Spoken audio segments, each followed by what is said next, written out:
Hey friends. Well, it's been a while since I got to post a chapter from Peter Pan. I've had some exciting projects that I've been working on. If you want to check those out, feel free to hop over to my website, aaron-robertson.com, and you can see all of the projects that I've been working on and hear some samples and other fun stuff. But for now, let's get back to Peter and see what kind of adventures he's going to have today. Here's chapter 4. Enjoy. Peter Pan in Kensington Gardens by J.M. Barrie, from The Little White Bird, with drawings by Arthur Rackham. Narrated by Aaron Robertson. Chapter 4. Lockout Time. It is frightfully difficult to know much about the fairies, and almost the only thing known for certain is that there are fairies wherever there are children. Long ago, children were forbidden the gardens, and at that time there was not a fairy in the place. Then the children were admitted, and the fairies came trooping in that very evening. They can't resist following the children, but you seldom see them, partly because they live in the daytime behind the railings, where you are not allowed to go, and also partly because they are so cunning. They are not a bit cunning after lockout, but until lockout, my word. When you were a bird, you knew the fairies pretty well, and you remember a good deal about them in your babyhood, which it is a great pity you can't write down, for gradually you forget, and I have heard of children who declared that they had never once seen a fairy. Very likely, if they said this in the Kensington Gardens, they were standing looking at a fairy all the time. The reason they were cheated was that she pretended to be something else. This is one of their best tricks. They usually pretend to be flowers, because the court sits in the fairies' basin, and there are so many flowers there and all along the baby walk that a flower is the thing least likely to attract attention. They dress exactly like flowers and change with the seasons, putting on white when lilies are in and blue for bluebells and so on. They like crocus and hyacinth time best of all, as they are partial to a bit of color, but tulips, except white ones which are the fairy cradles, they consider garish, and they sometimes put off dressing like tulips for days, so that the beginning of the tulip weeks is almost the best time to catch them. When they think you are not looking, they skip along pretty lively. But if you look, and they fear there is no time to hide, they stand quite still, pretending to be flowers. Then, after you have passed without knowing that they were fairies, they rush home and tell their mothers they have had such an adventure. The fairy basin, you remember, is all covered with ground ivy, from which they make their castor oil, with flowers growing in it here and there. Most of them really are flowers, but some of them are fairies. You never can be sure of them, but a good plan is to walk by, looking the other way, and then turn round sharply.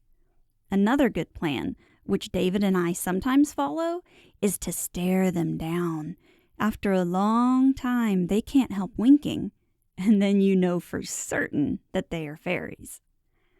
There are also numbers of them along the baby walk, which is a famous gentle place, as spots frequented by fairies are called.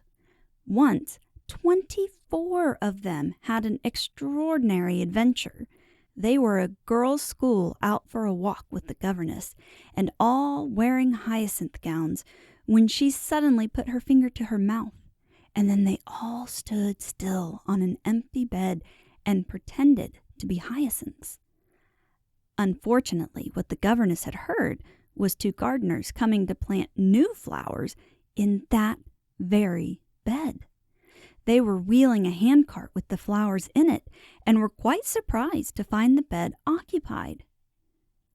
"Pity to lift them hyacinths," said the one man.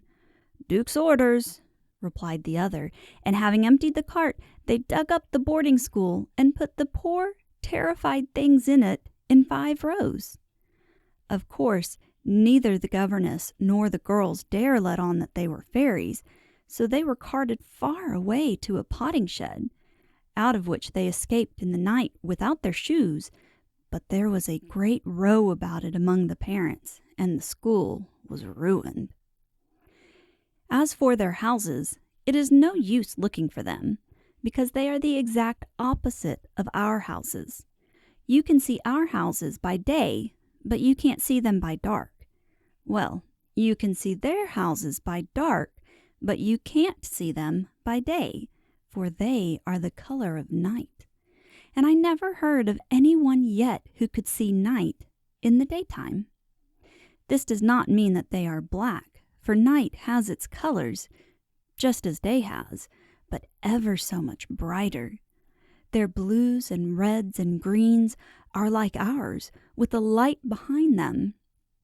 The palace is entirely built of many-colored glasses, and it is quite the loveliest of all royal residences.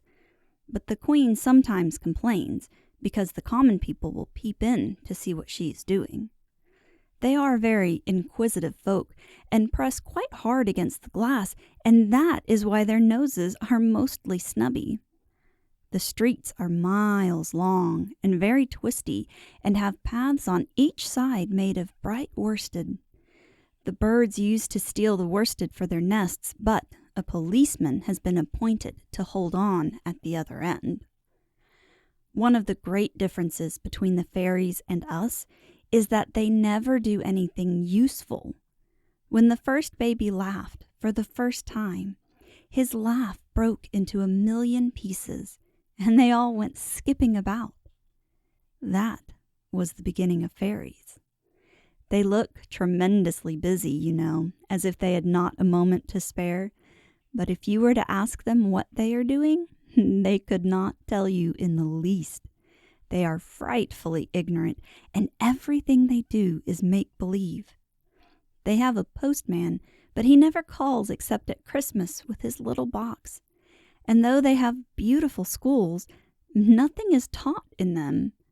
The youngest child, being chief person, is always elected mistress, and when she has called the roll, they all go out for a walk and never come back. It is a very noticeable thing that, in fairy families, the youngest is always chief person, and usually becomes a prince or princess, and children remember this and think it must be so among humans also, and that is why they are often made uneasy when they come upon their mother furtively putting new frills on the bassinet. You have probably observed that your baby sister wants to do all sorts of things that your mother and her nurse want her not to do. To stand up at sitting down time, and to sit down at stand-up time, for instance, or to wake up when she should fall asleep, or to crawl on the floor when she is wearing her best frock, and so on. And perhaps you put this down to naughtiness, but it is not. It simply means that she is doing as she has seen the fairies do. She begins by following their ways, and it takes about 2 years to get her into the human ways.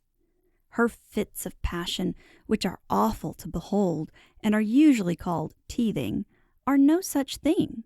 They are her natural exasperation, because we don't understand her, though she is talking an intelligible language. She is talking fairy.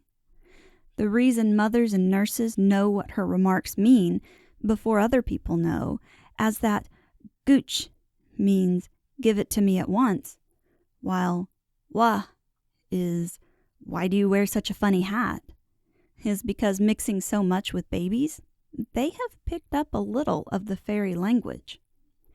Of late, David has been thinking back hard about the fairy tongue, with his hands clutching his temples, and he has remembered a number of their phrases, which I shall tell you someday, if I don't forget.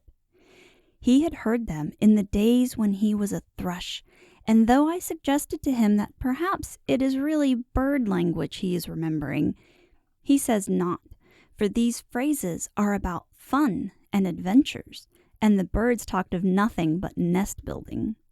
He distinctly remembers that the birds used to go from spot to spot like ladies at shop windows, looking at the different nests and saying, "Not my color, my dear," and "How would that do with a soft lining?" and "But will it wear?"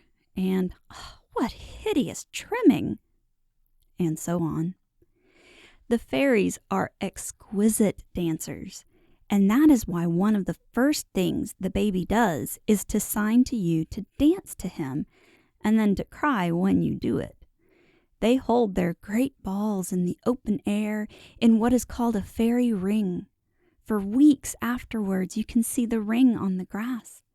It is not there when they begin, but they make it by waltzing round and round. Sometimes you will find mushrooms inside the ring, and these are fairy chairs that the servants have forgotten to clear away.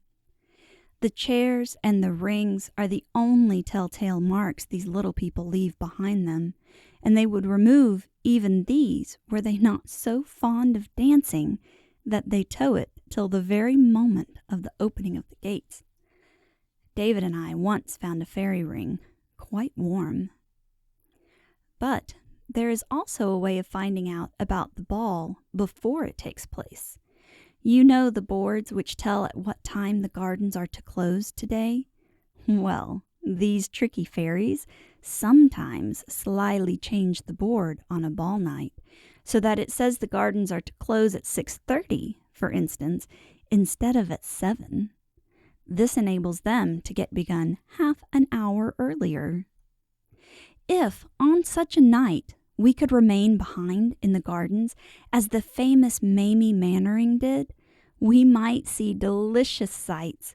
Hundreds of lovely fairies hastening to the ball, the married ones wearing their wedding rings around their waists, the gentlemen all in uniform, holding up the ladies' trains, and the linkmen running in front carrying winter cherries, which are the fairy lanterns, the cloakroom where they put on their silver slippers and get a ticket for their wraps, the flowers streaming up from the baby walk to look on, and always welcome because they can lend a pin, the supper table with Queen Mab at the head of it, and behind her chair the Lord Chamberlain, who carries a dandelion on which he blows when Her Majesty wants to know the time. The tablecloth varies according to the seasons, and in May it is made of chestnut blossom. The way the fairy servants do is this. The men, scores of them, climb up the trees and shake the branches, and the blossom falls like snow. Then the lady servants sweep it together by whisking their skirts until it is exactly like a tablecloth. And that is how they get their tablecloth. They have real glasses and real wine of 3 kinds, namely blackthorn wine, Berberis wine, and cowslip wine. And the queen pours out, but the bottles are so heavy that she just pretends to pour out. There is bread and butter to begin with, of the size of a 3-penny bit, and cakes to end with, and they are so small that they have no crumbs. The fairies sit round on mushrooms, and at first they are well behaved and always cough off the table, and so on. But after a bit they are not so well behaved, and stick their fingers into the butter, which is got from the roots of old trees, and the really horrid ones crawl over the tablecloth, chasing sugar or other delicacies with their tongues. When the queen sees them doing this, she signs to the servants to wash up and put away, and then everybody adjourns to the dance, the queen walking in front, while the Lord Chamberlain walks behind her, carrying 2 little pots, one of which contains the juice of wallflower, and the other the juice of Solomon's seals. Wallflower juice is good for reviving dancers who fall to the ground in a fit, and Solomon's seals juice is for bruises. They bruise very easily, and when Peter plays faster and faster, they foot it till they fall down in fits. For as you know without my telling you, Peter Pan is the fairies' orchestra. He sits in the middle of the ring, and they would never dream of having a smart dance nowadays without him. PP is written on the corner of the invitation cards sent out by all the really good families. They are grateful little people, too, and at the princess's coming-of-age ball, they come of age on their second birthday and have a birthday every month. They gave him the wish of his heart. The way it was done was this. The queen ordered him to kneel, and then said that for playing so beautifully, she would give him the wish of his heart. Then they all gathered round Peter to hear what was the wish of his heart. But for a long time he hesitated, not being certain what it was himself. "If I choose to go back to Mother," he asked at last, "could you give me that wish?" Now, this question vexed them, for were he to return to his mother, they should lose his music. So the queen tilted her nose contemptuously and said, "Pooh! Ask for a much bigger wish than that." "Is that quite a little wish?" he inquired. "As little as this," the queen answered, putting her hands near each other. "What size is a big wish?" he asked. She measured it off on her skirt, and it was a very handsome length. Then Peter reflected and said, "Well then, I think I shall have 2 little wishes instead of 1 big one." Of course, the fairies had to agree, though his cleverness rather shocked them, and he said that his first wish was to go to his mother, but with the right to return to the gardens if he found her disappointing. His second wish he would hold in reserve. They tried to dissuade him, and even put obstacles in the way. "I can give you the power to fly to her house," the queen said, "but I can't open the door for you." "The window I flew out at will be open," Peter said confidently. "Mother always keeps it open in the hope that I may fly back." "How do you know?" they asked, quite surprised, and really, Peter could not explain how he knew. "I just do know," he said. So as he persisted in his wish, they had to grant it. The way they gave him power to fly was this. They all tickled him on the shoulder, and soon he felt a funny itching in that part, and then up he rose, higher and higher, and flew away out of the gardens and over the housetops. It was so delicious that instead of flying straight to his own home, he skimmed away over St. Paul's to the Crystal Palace and back by the river and Regent's Park, and by the time he reached his mother's window, he had quite made up his mind that his second wish should be to become a bird. The window was wide open, just as he knew it would be, and in he fluttered, and there was his mother, lying asleep. Peter alighted softly on the wooden rail at the foot of the bed and had a good look at her. She lay with her head on her hand, and the hollow in the pillow was like a nest lined with her brown wavy hair. He remembered, though he had long forgotten it, that she always gave her hair a holiday at night. How sweet the frills of her nightgown were! He was very glad she was such a pretty mother. But she looked sad, and he knew why she looked sad. One of her arms moved as if it wanted to go round something, and he knew what it wanted to go round. "Oh, Mother," said Peter to himself, "if you just knew who was sitting on the rail at the foot of the bed."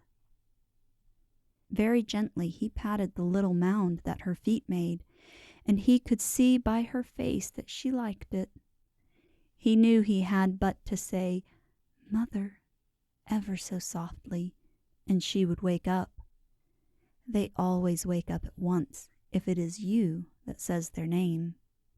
Then she would give such a joyous cry and squeeze him tight. How nice that would be to him! But oh, how exquisitely delicious it would be to her. That, I'm afraid, is how Peter regarded it. In returning to his mother, he never doubted that he was giving her the greatest treat a woman can have.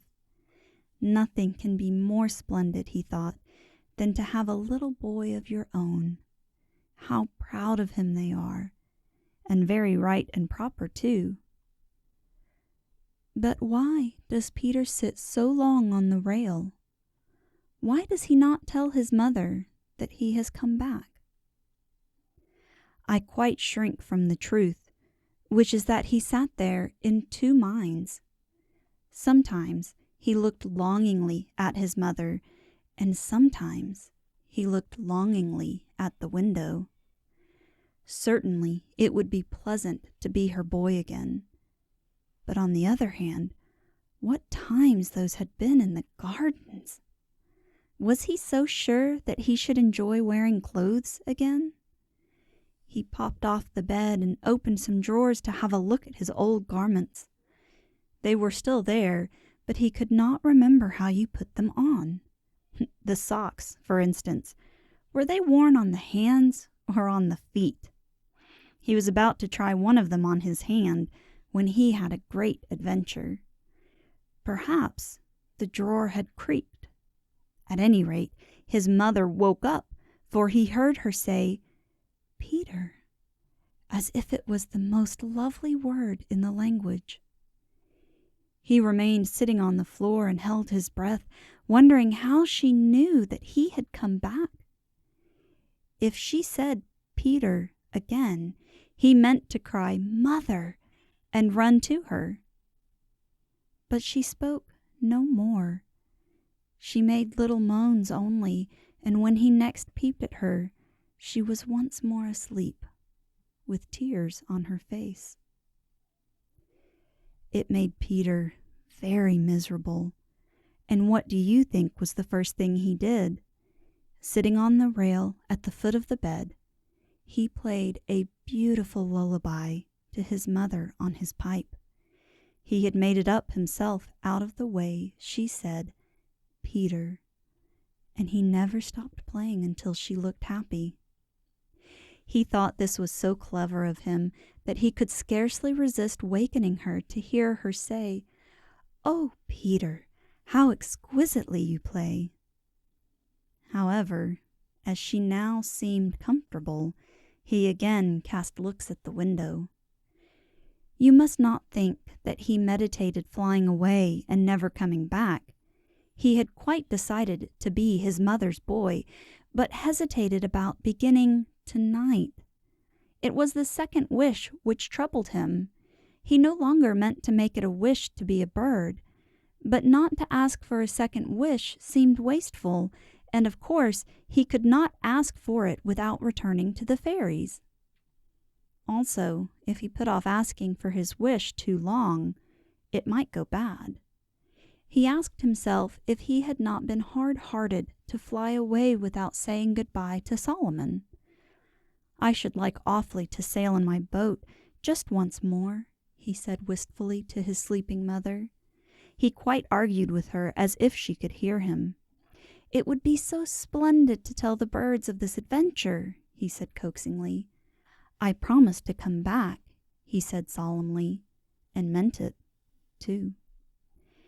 And in the end, you know, he flew away. Twice he came back from the window, wanting to kiss his mother, but he feared the delight of it might waken her. So at last he played her a lovely kiss on his pipe, and then he flew back to the gardens. Many nights and even months passed before he asked the fairies for his second wish, and I'm not sure that I quite know why he delayed so long. One reason was that he had so many goodbyes to say, not only to his particular friends, but to 100 favorite spots. Then he had his last sail, and his very last sail, and his last sail of all, and so on. Again, a number of farewell feasts were given in his honor, and another comfortable reason was that, after all, there was no hurry, for his mother would never weary of waiting for him. This last reason displeased old Solomon, for it was an encouragement to the birds to procrastinate.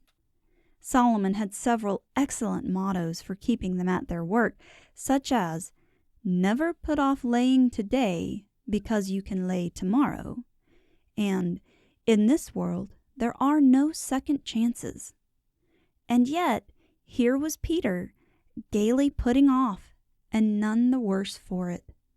The birds pointed this out to each other and fell into lazy habits. But mind you, though Peter was so slow in going back to his mother, he was quite decided to go back. The best proof of this was his caution with the fairies.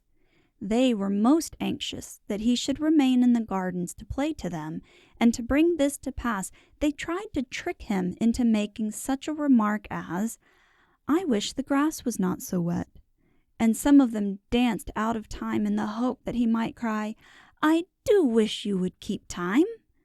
Then they would have said that this was his second wish. But he smoked their design, and though on occasion he began, "I wish," he always stopped in time. So when at last he said to them bravely, "I wish now to go back to mother forever and always," they had to tickle his shoulders and let him go. He went in a hurry in the end, because he had dreamt that his mother was crying, and he knew what was the great thing she cried for, and that a hug from her splendid Peter would quickly make her to smile. Oh, he felt sure of it, and so eager was he to be nestling in her arms that this time he flew straight to the window, which was always to be open for him. But the window was closed, and there were iron bars on it. And peering inside, he saw his mother sleeping peacefully with her arm around another little boy. Peter called, "Mother, mother?" But she heard him not. In vain he beat his little limbs against the iron bars. He had to fly back, sobbing, to the gardens, and he never saw his dear again. What a glorious boy he had meant to be to her! Ah, Peter, we who have made the great mistake, how differently we should all act at the second chance. But Solomon was right. There is no second chance, not for most of us. When we reach the window, it is lockout time. The iron bars are up for life. I think we have all had those experiences when we realized that our window of opportunity was closing. A lot of times it comes with regret and sadness. So hopefully Peter will be able to get back on his feet and have more adventures and more fun in the upcoming chapters. Until then, thanks for listening. This has been a reading of a public domain book from www.gutenberg.org. For more information about the narrator, visit www.erin-robertson.com or find her on Facebook at Narrated by Erin Robertson. Don't forget to hit the subscribe button